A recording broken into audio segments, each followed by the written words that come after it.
देखिए, आज सर्वदलीय बैठक हुई है, लेकिन ये सरकार इस सेशन को कितना गंभीरता से ले रही है, इस बात का अंदाजा इस चीज से आप लगा सकते हैं कि मुख्यमंत्री जी स्वयं इस बैठक के अंदर नहीं आए, जबकि पूरे बजट सत्र की क्या रूपरेखा होनी चाहिए, क्या चर्चा विपक्ष चाहता है, क्या सरकार से हम सब लोगों की उम्मीदें हैं, किस प्रकार से लोकतंत्र के अंदर अगर विधायकों के अधिकार कमजोर हो रहे हैं तो उनको किस प्रकार से रखा जाए, ये सारी बातें आज बैठक के अंदर तय की गई है। लेकिन मुख्यमंत्री जी के यहां से मैसेज आया, कोई जरूरी काम की वजह से वो नहीं आ पा रहे हैं, तो ये इस सरकार की गंभीरता दिखाता है। मैं कहना चाहूंगा, हम लोगों के द्वारा सारी बातें माननीय अध्यक्ष के सामने रखी गई हैं। बैठक में हम लोग ये चाहते थे कि सत्र अच्छे से चले, तो हमने अच्छे सुझाव वहां पे दिए हैं, क्योंकि ये बजट सत्र जो आता है, ये पूरी सरकार का जो एक विजन है राजस्थान के लिए, वो पूरी साल में क्या सोचते हैं, इस चीज को लेके होता है। लेकिन बड़ी विडंबना देखिए इस सरकार की, जो बजट घोषणाएं यहां सदन के अंदर की जाती हैं, बाद में नोट फिजिबल करके उनको रिजेक्ट कर दिया जाता है। तो ऐसा तो कम से कम कोई भी घोषणा मुख्यमंत्री जी या वित्त मंत्री जी कर रहे हैं तो उसकी फिजिबिलिटी तो पहले ही चेक हो जाए।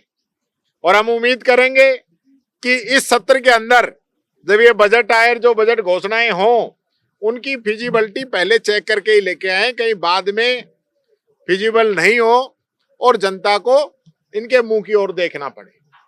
हम लोगों ने आज जो बात की है, सबसे पहले तो देश के अंदर जिस प्रकार से लोकतंत्र को कमजोर किया जा रहा है, और विशेष रूप से मैं बात करूं केरल, कर्नाटक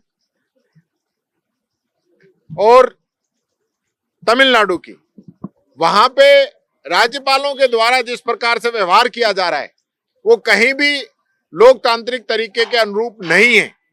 ये व्यवस्थाएं रहती हैं कि राज्यपाल महोदय जो है वो हमेशा जो मंत्रिमंडल की जो सिफारिशें होती है उसके आधार पे काम करते हैं, लेकिन वहां पे एक अलग प्रकार का मैसेज देश के अंदर दिया जा रहा है कि जहां विपक्षी दलों की सरकारें हैं वहां राज्यपाल मनमर्जी से निर्णय ले रहे हैं। इस विषय में भी आज हमें सोचने की जरूरत है।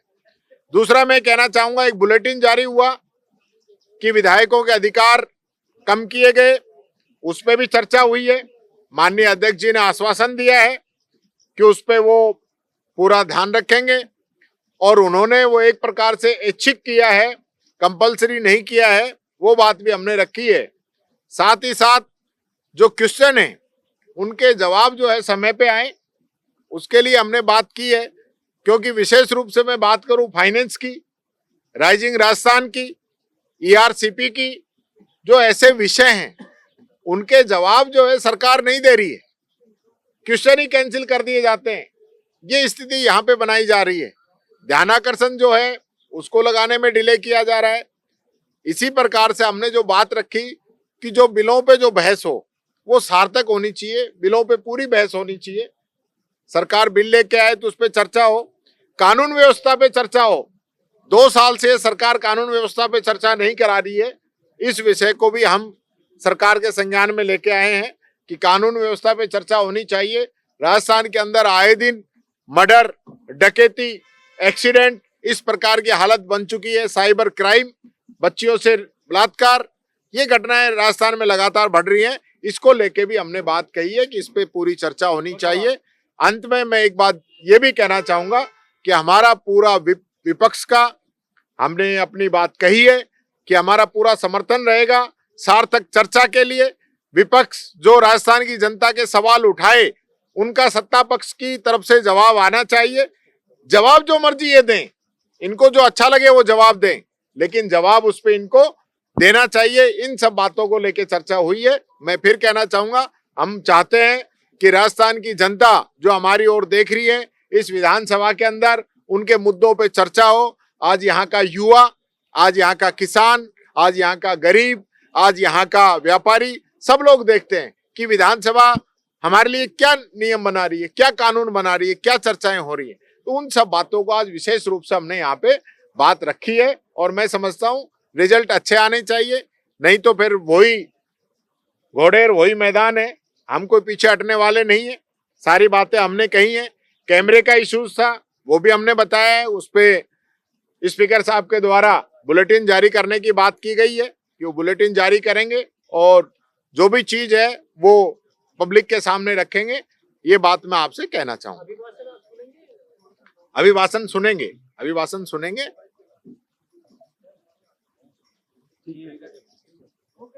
ओके, वो कह रहे हैं, वो आरोप लगा रहे हैं। अरे जूली जी, देखिए जब सत्र चलेगा, जब ये सारे इश्यूज आएंगे, डिस्टर्ब एरिया एक्ट लाके एक राजस्थान की जो छवि थी उसको धूमिल करने के प्रयास किए जा रहे हैं कि राजस्थान में भी दंगे होते हैं।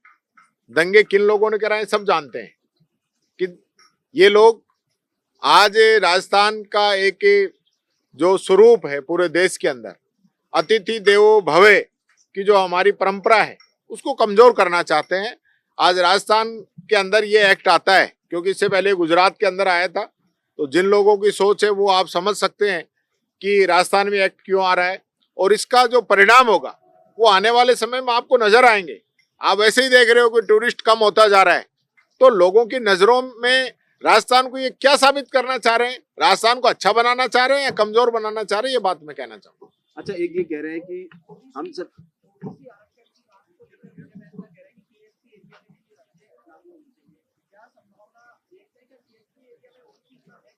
देखिए, ये तो अभी हम चर्चा करेंगे, अभी विधायक दल की बैठक भी है, उसमें चर्चा करेंगे। चर्चा करने के बाद में जो जो इश्यूज हैं, क्योंकि अभी इश्यूज तो लेके आएंगे हम, अभी तो इस प्रदेश के हर एक व्यक्ति के हकों की लड़ाई यहाँ पे लड़ी जाएगी।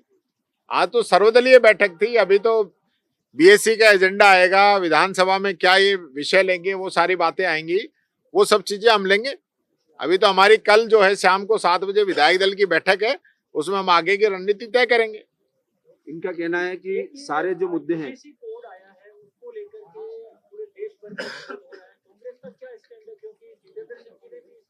मैं समझता हूं अभी पार्टी की इस पे कोई लाइन क्लियर नहीं हुई है, लेकिन अगर कोई बिल इस प्रकार का आता है, भेदभाव नहीं किया जाए या आपस में सब लोग भाईचारे से रहें, तो किसी को ऐतराज नहीं होना चाहिए। बाकी इस पे जो हमारी पार्टी के स्टैंड है हम बात करके उसको आगे तय करेंगे। वो ये कह रहे हैं कि हम सदन शांतिपूर्ण चलाना चाहते हैं, लेकिन विपक्ष है जो हाईलाइट होने के लिए ये सब नौटंकी और इंटर की बात करते हैं। नौटंकी तो ये कर रहे हैं भाई साहब, जो लोग नौटंकी कर रहे हैं सब लोग जानते हैं। आप ये जनता से सर्वे करके पूछ लीजिए, राजस्थान की जनता से। राजस्थान की जनता ये चाहती है कि विपक्ष हंगामा करे, उनकी आवाज उठाए, उनकी बात को रखे, तो हम उनसे एग्री कर लेंगे। और राजस्थान की जनता ये चाहती है कि हम भी बीजेपी के जयकारे यहाँ पे लगा दें, तो वो आप बता दो। यानी कि ये सिर्फ एक पब्लिक परसेप्शन बनाने के लिए कि विपक्ष हंगामा कर रहा है, विपक्ष सदन को नहीं चलने दे रहा है, हम बात कहना चाहते हैं। किसकी बात कहना चाहते हो आप तो अपना बजट पास कराना चाहते हो, आपको कोई मतलब नहीं है राजस्थान की जनता से। हम राजस्थान की जनता की बात कहते हैं तो इनको बुरा लगता है, फिर एक पूरा इस प्रकार का एक परसेप्शन तैयार किया जाता है कि विपक्ष जो है सदन को बाधित कर रहा है। बाधित हो गया, घंटे हो गया, 2 हो गया, क्या हो गया सदन के लिए? देर रात को 3-3 बजे तक भी सदन चलता है, पर जनता के जो सवाल है उनका जवाब तो आना चाहिए ना। सरकार की जिम्मेदारी उसका जवाब दे, पर ये जवाब नहीं देते, भागना चाहते हैं सदन से। खुद ऐसा हुआ है, जितनी बार भी इश्यूज बने पिछली विधानसभा के अंदर, सारे इश्यूज सत्ता पक्ष ने बनाए, हमारा इश्यूज नहीं था। चला के हम लोगों को छेड़ना और फिर सदन को बाधित करना, किसी प्रकार की मीटिंग नहीं करना। नहीं तो इससे बड़े बड़े भी इश्यूज हुए हैं विधानसभा के अंदर, 15 मिनट में बैठ के सोल्व हो जाते हैं। पक्ष विपक्ष दोनों बैठते हैं और आगे का रास्ता तय करते हैं। ये नहीं होता कि पूछो ही मत, बात ही मत करने दो, नेता प्रतिपक्ष उठे तो बैठा दो, उसको क्वेश्चन नहीं पूछने दो। अरे पहली बार एक दलित नेता प्रतिपक्ष बना है, इसको तो हजम करो। ये पूरी बीजेपी के एक दलित नेता प्रतिपक्ष हजम नहीं हो रहा है, ये हालत है। और इसलिए ये प्लानिंग करते हैं कि टीकाराम जूली को किस प्रकार से कमजोर किया जाए, किस प्रकार से टीकाराम जूली को कमजोर किया जाए, तो मेरे पीछे लगे रहते हैं। तो मैं इनसे डरने वाला नहीं हूं। ये चाहे जितने हमले करें, जितना मेरे पीछे लगे, उससे मेरे कोई फर्क पड़ने वाला नहीं है। मैंने तो संविधान की शपथ ली है कि विधानसभा के नियम परंपराओं के तहत, संविधान के तहत राजस्थान की जनता की आवाज को मैं यहाँ पे उठाऊंगा, सरकार से जवाब मांगूंगा। ये जवाब दे तो बहुत बढ़िया है, नहीं जवाब दे तो दो दो हाथ करेंगे।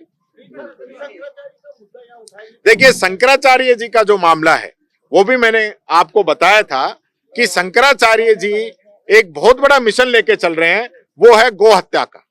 गो हत्या पे रोक लगनी चाहिए, ये मिशन लेके चल रहे हैं। और इसको लेके उन्होंने सरकार के खिलाफ की बात कह दी। वही शंकराचार्य हैं, जब पहले स्नान करने गए तो पूरा प्रोटोकॉल दिया गया, अब की बार स्नान करने गए तो उनको बग्गी से भी खदेड़ दिया गया। उनके जो शिष्य थे, उनके साथ जो चल रहे थे, साधु थे, संत थे, ब्राह्मण थे, पंडित थे, उन सबके साथ जिस प्रकार से शिखा तक उनकी खींची गई, ये सहन करने वाली बात नहीं है। ये सनातन नहीं है, ये सनातन नहीं है। बीजेपी अपना अलग सनातन लेके आ गई है कि हम जो कहेंगे वो ही है। यानी बीजेपी के जो विचार हैं उनको कोई मानता है तो वो सनातनी है, और इनके विचार नहीं माने तो वो सनातनी नहीं है।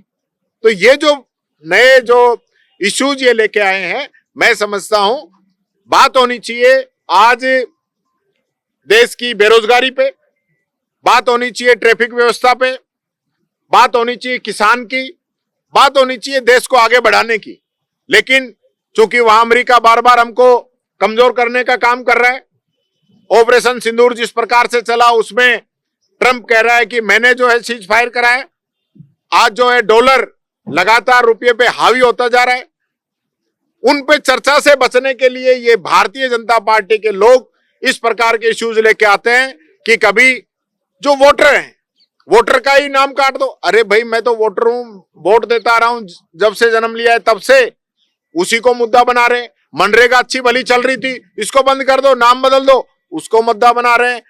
हमारे शंकराचार्य जी हर वर्ष स्नान करने जाते थे, उनको रोक दो, वो मुद्दा बना रहे हैं। यानी कि जो एक्चुअल जो देश की समस्याएं हैं, एक्चुअल जो आम आदमी की जो परेशानियां हैं, उनसे उनको दूर किया जा रहा है कि वो मुद्दे आए नहीं, उन पे कभी चर्चा हो नहीं।